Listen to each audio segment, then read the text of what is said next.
Hi, I'm Leigh-Chantelle from Viva, and today I'm here with Linwood Bingham from Motive Clothing Company that's based in Albany and New York. How are you, Linwood? Doing pretty good. That's good. Doing pretty good. And so tell me about Motive Clothing. What inspired you to start it? Motive's been around for probably a little less than 10 years. Mm-hmm. Basically, we just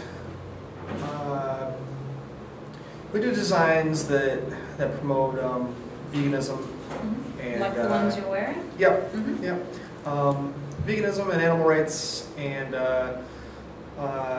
straight edge, which is pretty much abstinence from drugs and smoking and drinking and things like that. Mm-hmm. Which is good. So yeah, that's pretty. I mean, we do that, and then we print clothing for other animal rights organizations, just to try and kind of help them not get ripped off By other yeah, people. a lot of if you just go to like a standard print shop that Mm-hmm. doesn't necessarily share your political views, Yeah. a lot of times they're just gonna, they give you what sounds like a good price, Mm-hmm. and then when you get the bill, there's tons of just charges that are tacked in Additional there stuff. that like they don't ever mention when you're Mm-hmm. talking about pricing.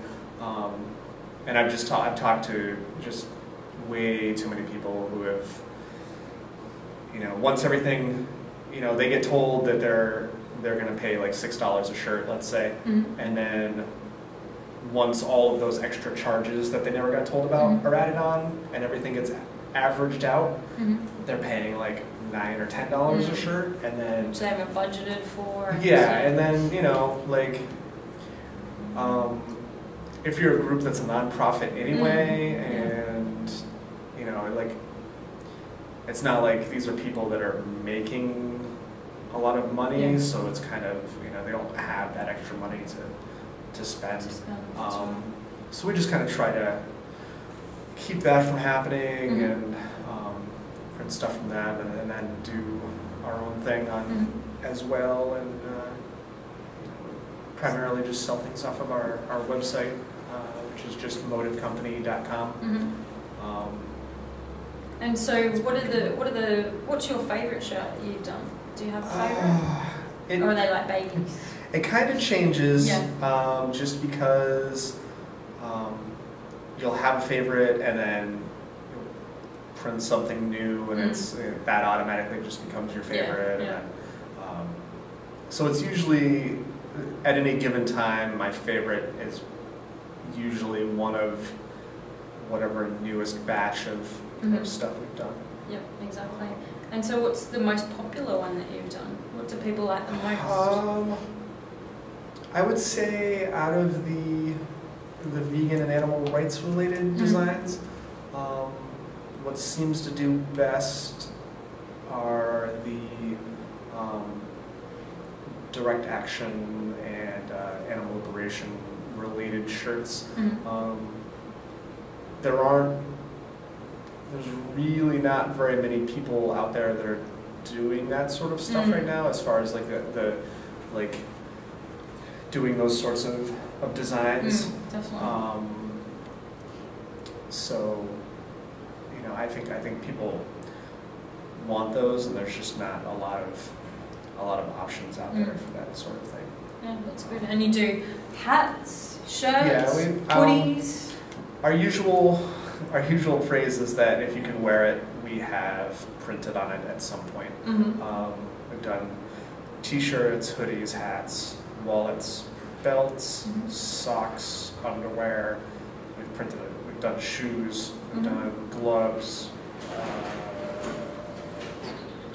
So whatever you want, I'm sure they can do it. We had sunglasses. Oh wow! We've done just about anything you can wear. That's cool. And so, Linwood, tell me about why you became vegan in the first place. What inspired you to do that?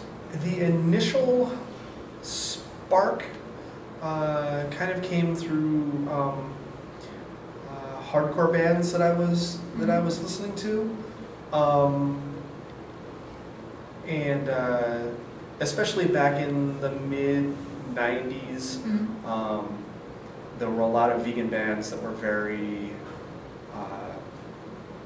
outspoken about their views. And back then there was a lot of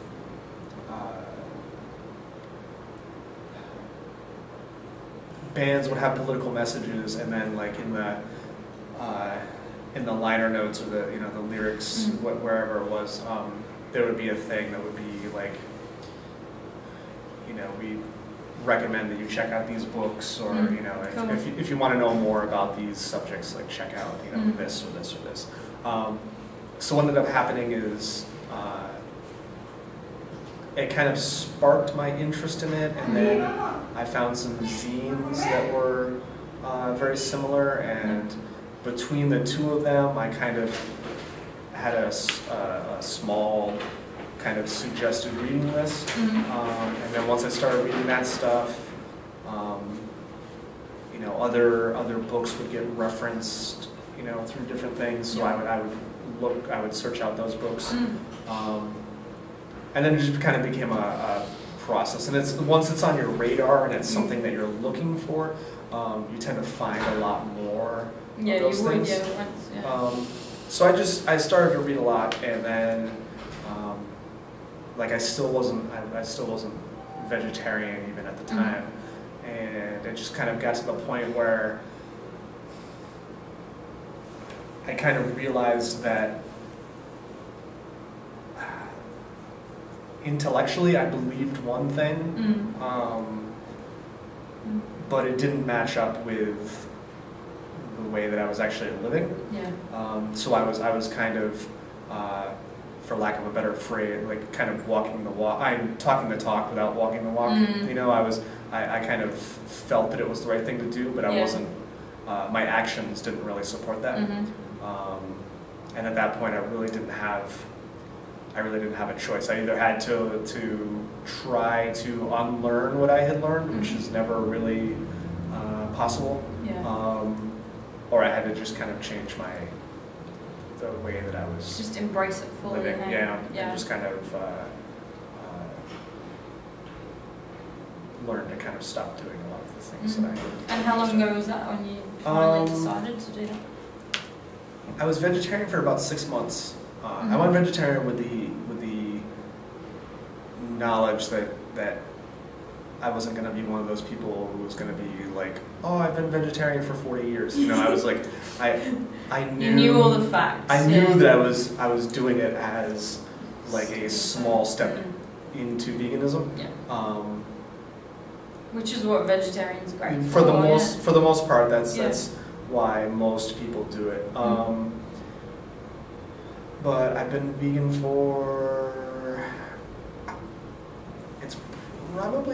it's been somewhere in the 13, possibly 14-year range. It's been somewhere in that, right around there. Cool. So it's great. No looking back, hey? Yeah, pretty much. And when you were talking about all the hardcore stuff before the bands, you actually do a few tours with bands too, and you sell merch. We've done that. Yeah, we've done that in the past. So you sell band merch and your own merch, or what's the deal with that? We have done some stuff for bands. Usually how it works when we're on tour, when we get onto tours, is that it's either a band that we sponsor, or we have done. There have been a few cases where we've kind of sponsored the tour, which is good. And that kind of has allowed us to be able to be on the tour as far as being able to sell our stuff. So that's great. pretty much how that's worked out. Some of it, sometimes it's worked out really well, and sometimes it's not so much. But that's kind of that's how things happen. It's kind of the name of the game. Sometimes things work out, and sometimes it's not as successful. But. And who would be the best person that you'd love to wear one of your shirts? Man.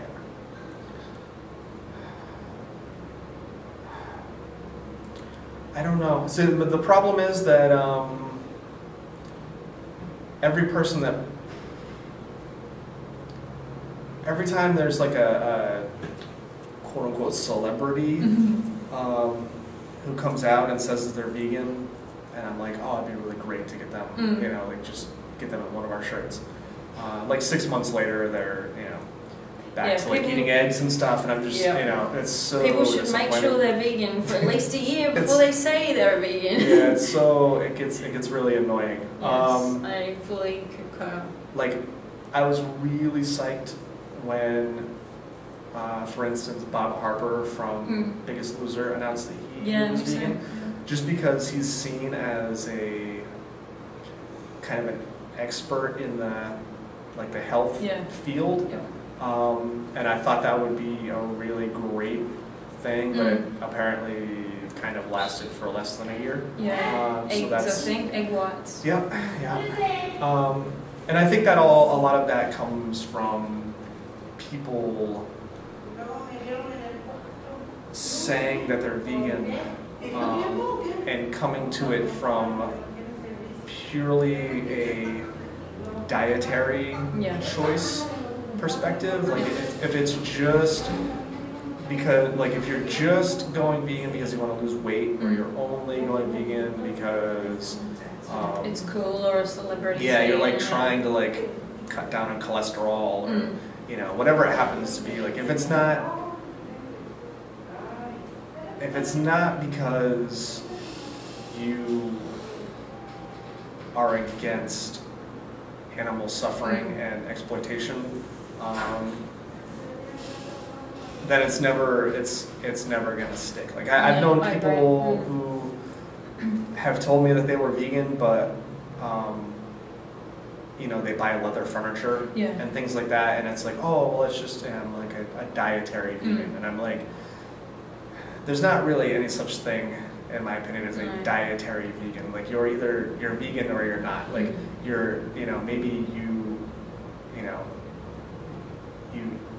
prefer to eat vegan food, maybe is the way you should phrase it, but like you're not vegan if you're still buying leather handbags and you're still like, you know, buying suede couches for your apartment or you know, things like that. And it's the ethics involved too. It's you know, the moral issues, the everything, political issues that go along with veganism that some people don't get. Hey, you know, and I think, you know, if someone is vegan for health reasons, religious, spiritual reasons, anything, that's a great way to start. But somehow we need to get across to them all these other issues as well. And unless they get into that mindset that it's really necessary because of the animals, because of animal cruelty, because of deaths and abuse, then I don't think people stick around with it very long at all. Yeah, because if it's something that's just a dietary choice, then like if it never moves beyond that,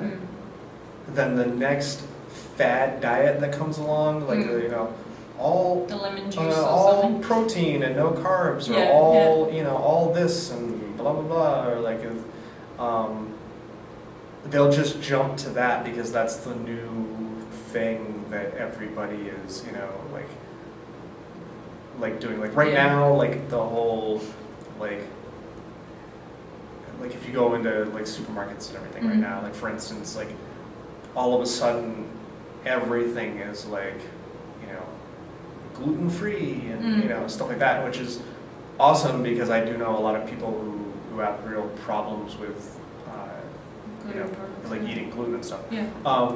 So it's great because of that, but it's like, it's annoying that all of these things are purely used as like a marketing, like, you know, you'll see like popcorn and it'll say like gluten-free and you're like, right, but it's popcorn. Like popcorn has always been gluten-free. It's not like you like switched up the recipe, you know what I mean? Like, exactly. And like, that's my issue too with a lot of the greenwash stuff as well, that they just say it's environmentally friendly, you know, or something. Potatoes. Hey, we have vegan potatoes. It's like, oh, really? That's cool. I'm fruit and veggies, all vegan. That's cool. Yeah, it's bizarre. Yeah, it's just kind of totally. Well, I guess it's much better for people that believe in your message and believe in the message we're both trying to get out, is that all animals have rights, and yeah, they'd be the best people to wear shirts, wouldn't they? Because they believe Pretty much. in it and pretty much they can promote it. And then if people ask them questions, they can intelligently answer yeah. them. Yeah.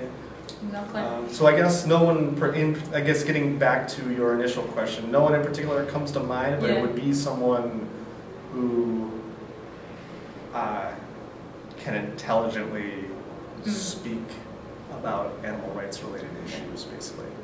Sounds good. Thanks, Lynn, for taking the time Thank to you. speak. And you can have a look at motivecompany.com for more information and see vivalavegan.net for more interviews with inspiring vegans.